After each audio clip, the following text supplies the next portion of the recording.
Como vocês podem observar, esta placa tem diversas bobinas dessas daqui, tá vendo? Alguns CIs que funcionam como osciladores de PWM. Para que esse circuito serve? Esses aqui são conversores DC-DC formados pelas bobinas, pelos diodos, transistor MOSFETs, que muitas vezes estão dentro de CIs. Aqui desse lado também tem. Para que servem esses conversores? Eles pegam a tensão da bateria ou da fonte, que é 3,7 volts, a fonte é 5 volts, mas a bateria é 3,7, e transformam em outros valores mais baixos para alimentar os CIs, e algumas tensões mais altas para alimentar o display LCD, que é um display de LEDs. Então ele necessita de algumas tensões mais altas para funcionar, mais altas do que 3 volts. Então vou mostrar para vocês agora, caso você pegue um tablet que não esteja ligando, ou a tela não está acendendo, ele liga, mas a tela não acende, como que você pode testar essas tensões? E aproveitando que nesse tablet tem uns pontos com tensão indicada. Aqui, por exemplo, nós temos uma tensão de 1,5 volt. Essa tensão de 1,5 volt nesse ponto aqui, ó, ela pode ser usada, por exemplo, para alimentar o processador, as memórias RAM, pode ser usado para alimentar a memória flash. Aqui eu tenho uma tensão de 5 volts, que pode ser, por exemplo, usada para alimentar o circuitinho do wireless. Tem em vários outros pontos dessa plaquinha, tem valor de tensão indicado. Aqui, por exemplo, eu tenho 12 volts, que é uma tensão um pouquinho mais alta para alimentar uma outra etapa. Então agora nós vamos testar algumas tensões desses pontos aqui do tablet, com ele funcionando. Então aqui eu tenho um ponto de 5 volts, ok. 1,5 volt, ok. Aqui eu tenho 12 volts, aliás, é 1,2, eu falei 12, mas é 1,2, ok também. Aqui nós temos um ponto de 1,8, 1,8 volts, beleza.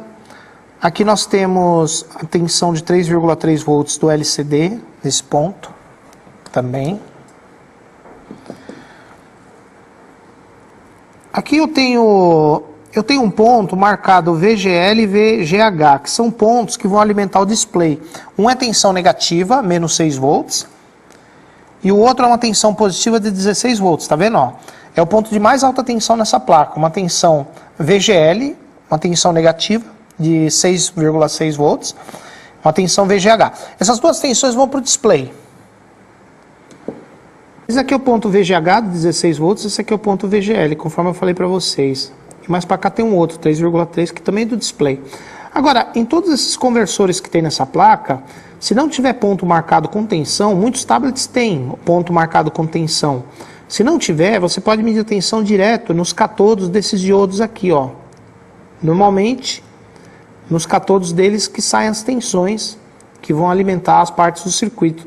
Menos essa aqui, VGL, que é uma tensão negativa, ela deve sair de um anodo de um diodo. Mas nos outros saem todos dos catodos. No circuito eletrônico dos tablets é muito raro dar problema, porque são circuitos que têm um consumo muito menor, por exemplo, do que um notebook, de um netbook. Então, raramente, muito raramente, você vai pegar um tablet com defeito aqui na parte eletrônica.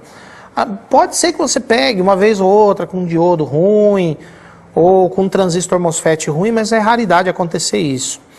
O mais provável que dá problema aqui no circuito eletrônico, quando dá, é alguma coisa relacionada com conector, né? Porque conector é uma coisa que as pessoas ficam conectando e desconectando fonte, outros dispositivos, com botão, chavinha, liga e desliga, ela pode quebrar, ou a chave, o botão de volume também pode quebrar, ou algum flat desse aqui pode dar problema. Principalmente esses daqui, o flat do display, ele pode ressecar, mas fora isso, vai ser muito raro você encontrar algum outro problema no circuito. É por isso que nesse curso nós não focamos muito no circuito eletrônico do tablet, porque é uma parte que raramente você vai pegar com defeito.